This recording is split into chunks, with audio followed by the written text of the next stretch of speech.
yang terjadi di elit politik nasional itu tidak seperti, sama sekali tidak seperti yang Anda baca di koran atau Anda dengarkan di televisi, gitu ya. Satu. Nomor dua, apakah presiden berkuasa? Tidak. Apakah Megawati berkuasa? Tidak. Apakah anak-anaknya Megawati berkuasa? Akan semakin tidak. Ya. Terus siapakah yang berkuasa? Gitu. Yang berkuasa tidak pernah muncul di media massa. Jadi mereka membutuhkan ketidakpastian dari pelaku-pelaku di panggung ini, diadu domba sedemikian rupa. Nah, siapakah yang malu domba? Yang malu domba ini sudah juga sedang bertarung di antara mereka. Jadi nanti ada skala global internasionalnya, terus nanti ada tajalinya yang agak regional nasional, gitu ya. Nah, mereka ini pokoknya kalau ndak Yahudi Timur ya Cina Barat, ya, gitu. Kira seperti itu. Nanti timelinenya adalah 5 tahun kemudian 10 tahun ini kita mengalami pertaruhan Indonesia akan dimik-dimik kembali bangkit menggeliat atau akan hancur sama sekali dan menjadi bangsa jongos total tahun 2024. Nah, siapakah mereka ini? Pasti adalah konstelasi para pemilik modal, baik di tingkat internasional maupun regional dan nasional. Nah, itu lapisan-lapisan ini juga bertarung satu sama lain, tapi yang pasti ada rasnya mereka. Yang paling bermain adalah orang-orang yang sudah datang ke Nusantara sejak abad ke-13, tetapi sampai hari ini mereka berposisi masih tamu secara kultural di Indonesia. Lagi engko jajal diskusi ning warung-warung, kok isih dayoh ya maksudnya piye gitu ya. Ya. Jadi ada orang yang sudah kerja dan kaya raya di sini, tapi dalam hatinya masyarakat Indonesia mereka masih tamu, jadi belum pantas jadi gubernur sebenarnya. Lu kok guyu gitu? Misalnya, padahal dialah yang nanti akan diangkat untuk sampai ke puncak oleh konspirasi itu. Karena nanti yang diciptakan adalah sistem-sistem yang menguntungkan roti dan keranjang-keranjang mereka bekerja sama dengan konstelasi internasional. Nah, jadi saya ingin memperingatkan, kue isih dayoh, kue aja banget-banget lemu pecicilan, ya. Iki Indonesia iki aja rumangsamu ming kaya sing kok sangka. Ono liya-liyane loh Indonesia ini. Bangsa Indonesia itu banyak. Dan ada segmen-segmen, ada level-level, ada kesatria-kesatria, ada kader-kader, ada bermacam-macam dari bangsa Indonesia ini yang juga akan menjadi faktor dari berubahnya Indonesia. Jadi jangan dipikir Indonesia akan berlangsung persis seperti yang kalian skenariokan. Ada macam-macam. Bukan hanya manusianya macam-macam, bukan hanya anak mudanya bermacam-macam. Ada arus yang menuju masa silam dan kematian, dan ada arus yang sedang bangkit pelan-pelan menjadi manusia kader Nusantara yang baru, yang semakin banyak jumlahnya di mana-mana, dan usia mereka 10 tahun lagi adalah usia pemimpin di tingkat-tingkat yang bermacam-macam. Maksudku kue iki pemimpin yang berikutnya, ini loh. Jadi siap-siap mulai saiki, ini ya. Oke. Muhtasib wis ben kursus dhewe kono. Karena dia punya kesibukan sendiri yang sifatnya kosmis ya, dia kosmis. Pokoknya dia hubungannya sama Tuhan, konflik tiap hari sama Tuhan. Piro karepmu kowe iki? Nah gitu itu urusan, itu kan salah satu hiasan Indonesia sehingga disukai para malaikat karena ada kaumul muhtasibin gitu kan. Oke. Oke ya, jadi singkat kata begini. Anda jangan benci Jokowi, jangan benci Mega, jangan benci siapapun yang seakan-akan sedang berkuasa. Anda harus merasa kasihan kepada mereka. Dan doakanlah Jokowi yang terus-menerus mendapat tekanan. Anda tahu kan kalau SBY itu kan selalu ragu. Kalau yang sekarang ini tidak ngerti apa yang diragukan atau apa yang ditegasi. Itu. Masih lumayan kalau dulu kan masih ragu terhadap sesuatu hal. Ini sesuatu halnya dia tidak ikut menentukan. Jadi arep ragu ki ora ono dalane, arep tegas karo dalane, akhirnya sing metu Iku dudu saka atine, dudu saka pikirane dhewe. Gitu ya. Jadi kita doakan mudah-mudahan beliau ini oleh Allah segera dibebaskan dari tekanan-tekanan. Jelas ya? Jelas maksudnya ya? Gue ngerti sastra toh? Nah.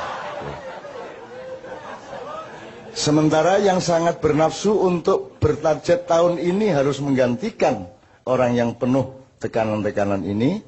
Kita doakan mudah-mudahan dia tidak diberi kesempatan oleh Allah untuk bersu'ul khotimah.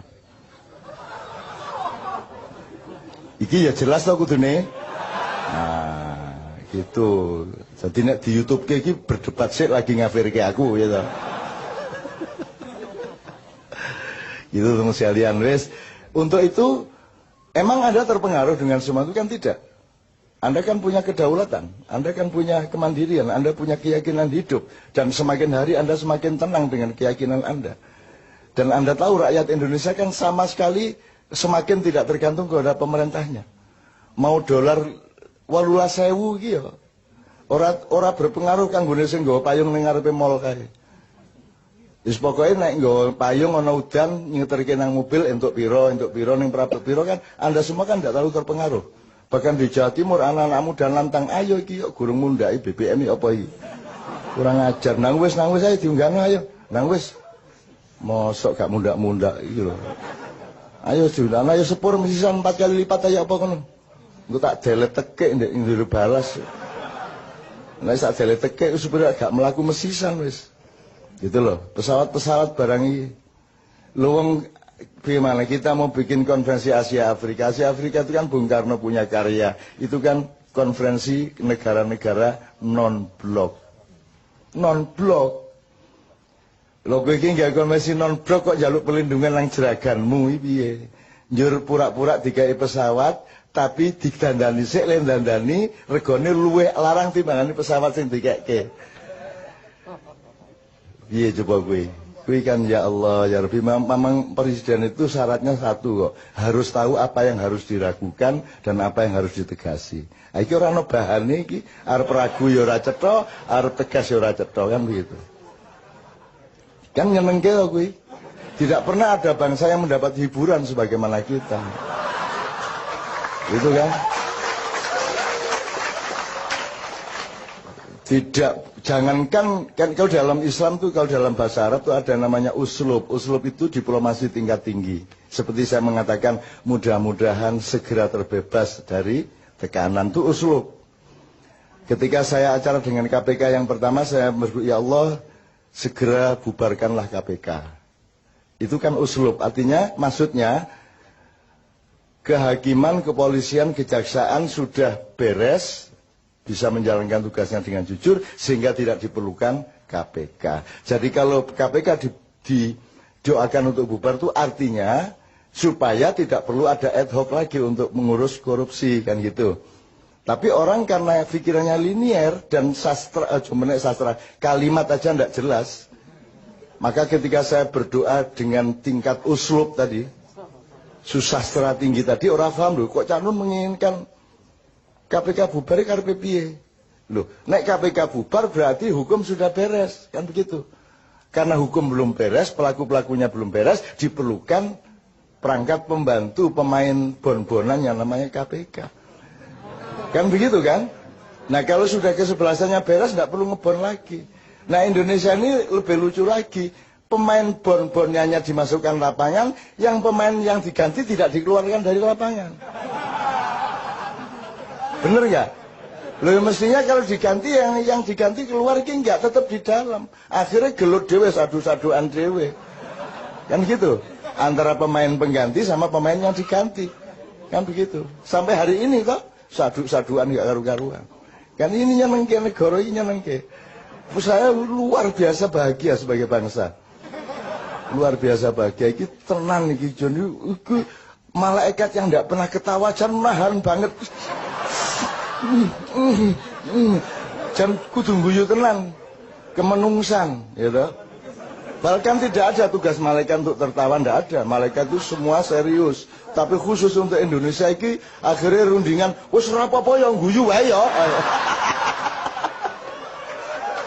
Ngono ku ya saking lucune kok. Edan tenan ambo tenan. Lho wong piye to wong panglima tertinggi TNI kok mendapat gelar anggota kehormatan. Lu panglima kok anggota kehormatan. Piye logikane iki? Gitu lho, piye to iki? Aku kok dikai anggota kehormatan Mak Iya. Lho piye to iki? Lho aku ini. Jadi, malaikat ora entuk guyu piye? Akhirnya disentak karo Gusti. Rentok guyu malaikat. Ah lucu tenan ini. Lebih itu coba itu. Maka Anda harus tahu itu bukan penjilatan, itu sedang mempermainkan. Ada skenario untuk menggunakan. Gitu loh, dan seterusnya lagi, nek dikai contoh kayak banget lah. Dengan bahasa yang seperti itu, maka Anda sebagai orang makyat ternyata uslubnya sudah tinggi. Langsung mengerti. Luar biasa Anda. Di bawahnya baru ada yang namanya balaghah, itu ilmu komunikasi biasa. Nah ini balaghah aja belum nyampe, jadi nggak ngerti bagaimana ngomong sama Amerika, bagaimana ngomong kepada Singapura, nggak punya uslub. Kan tidak perlu menentang untuk menentang. Gitu loh. Kan saya sering sudah kasih contoh yang kecil-kecil loh. Gue nak diajak kerengan iki moro bisi ono. Gue nek kerengan karo aku mesti kalah. Gue sebelum Inggris Melayu saiki Melayu. Wah kira mesti budino Melayu gae padahal nek kerengan tangan ya kene kalah jane. Itu namanya uslub. Itu puncak dari balaghah ya Ustaz ya. Puncak dari balaghah. Itu teman sekalian. Oke. Lu sekarang itu bagaimana mau balaghah aja nggak ngerti kok. Mosok sambat saya mau dijatuhkan loh sama Jika. Loh, kok ngomong ngono iki lho mbok sing rada bahasa sing rada samar sithik apa piye ngono lho. Sing lelu tapi jenenge lugu kan ya ora mlebu neraka wong lugu. Lugu ora ngerti ya. Ya ngertine mebel ya mebel, kayu ya kayu.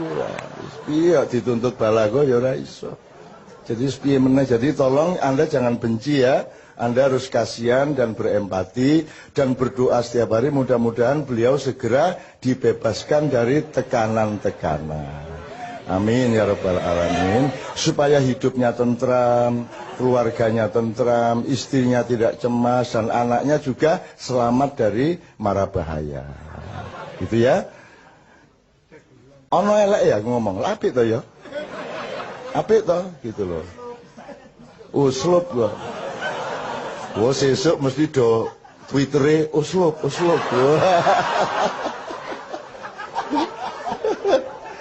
Are-are AS Hikam ditawur arek-arek. Jebol arek-arek.